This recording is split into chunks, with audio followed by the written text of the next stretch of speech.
Coming up in today's MLB postseason recap, we're recapping every single game from yesterday. Tarik Skubal struck out 14, but a Javier Baez error got J-Ram 90 feet away from tying the game. Garrett Crochet was just as good as Tarik, but the Yankees, they're threatening big time versus Aroldis Chapman. The bases are loaded with nobody out in the ninth. Seiya Suzuki has a home run in 5 consecutive games dating back to the regular season. This was the first playoff game in Wrigley since 2018. Shohei Ohtani, the Dodgers' potential Game 3 starter, if it gets there, hit almost 900 feet worth of home runs. So again, we'll talk about all of that and more in today's MLB recap. Also, and more means Jazz Chisholm Jr. was not happy about being benched. He completely ignored the media, and Judge had to kind of speak out, and yeah, that happened. But if you don't want to miss out on any of the playoff action, do me a favor and stick around, leave a like, and hit that subscribe button. And also, don't forget to save yourself 20 bucks off on SeatGeek with code Fuzzy. And if you download Underdog Fantasy today, they're going to give you 100 bucks when you put in 5. It's that simple.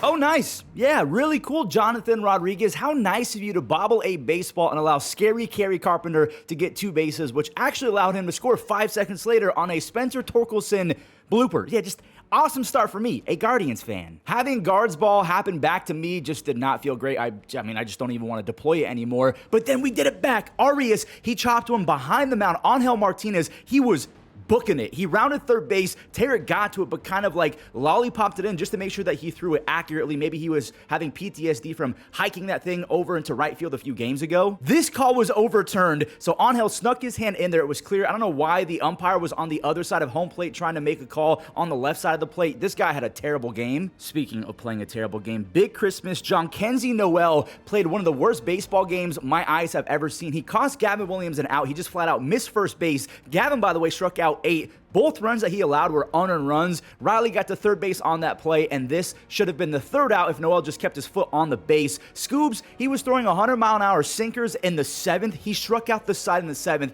and ended it with 101 miles an hour. He was feeling himself. Noel, by the way, went 0 for 3 with 3 strikeouts and that error, so that's why it's one of the worst games I've ever seen. At this point, Tarik has struck out 5 in a row. He had a franchise record 14 strikeouts. Will Vesey came out for the save. Javier Baez made a 6th stop, and Guards baseball is in full effect. J-Ram flew around to third base, but then George Valera, the rookie, struck out. Manzo had a chopper, and I love J-Ram to death, but this is a bad read. You cannot run on that. Maybe you thought guards ball is that powerful. It's not that powerful. You can't just have baseballs go transparent and travel through leather. It doesn't work like that. CJ Kayfus, another rookie, popped up. He dropped his PCI as Will Vest converts the save. The Tigers are 1 win away from moving on and facing the Mariners. And who is going to be going in game 2? Well, the Guardians are going to be going with Tanner Bybee. Casey Mize will be on the bump for the Tigers. Both had awesome starts to end their season, so they're kind of riding a little bit of momentum.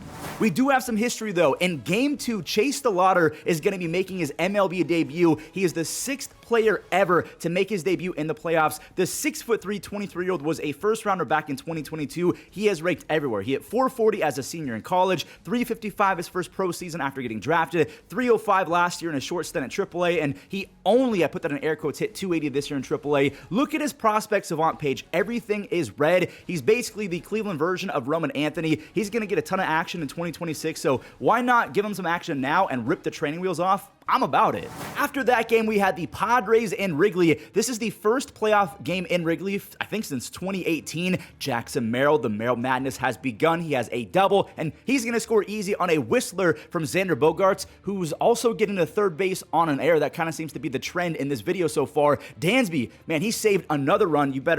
If you're Matthew Boyd, you better send his family a free car or something like that, because he did it again. Dansby saved Boyd again. He robbed O'Hearn 2 separate times. He tried to flare it in with 2 on, so Dansby was straight up looking like an outfielder in this one. Seiya Suzuki just said, "See ya," to tie it. What a swing. If you go back to the regular season, Seiya has 6 home runs his last 5 games, and in those 5, he's had a home run in every single one. So 5 consecutive games with the home run. Carson Kelly, his magical 2025 continued by going back-to-back with Seiya to put the Cubs up by 1. Nick Pivetta is unfortunately going to take a tough 9-strikeout L. Nico added a 3rd run on a sac fly. He also had 2 hits. Nico is one of the most underrated players in baseball. He had an almost 7 WAR this year. The Cubs bullpen was nails, and that might be underselling it. They set down 14 in a row. They were perfect. They came in after Boy went 4 and a third. They set down every single Padres hitter. The Padres, I'll give them some credit. They made a ton of hard contact. They only struck out 5. Maybe they're going to break out in game 2. By the way, Dylan Cease will be going to save the Padres in the second game. The Cubs are going to go with an opener. Andrew Kittredge, who pitched yesterday, is going to be opening this game, and I'm not sure who's going to come in after that. The Red Sox are in the Bronx for a wild card series. This is as good as it gets for a round 1 matchup. Crochet, he struck out Belly after Crochet had a little bit of a jam. 2 runners were on. Then he got Stanton. I was completely scared for Red Sox fans. Stanton rolled over instead of hitting what could have been a 3-run home run. I'm not sure what mic system ESPN was using for this game, but literally every time the crowd cheered or did anything crazy, it felt like my TV was about to explode. They were using this as a setup. Anthony Volpe, he had multiple base hits in this game to continue his postseason success. It's 1-0 on a swing the other way. That would have left in 29 of 30 ballparks. Of course, the only one it wouldn't have been is Boston. Max Fried was awesome. He's always kind of been like Kershaw, like feast or famine in the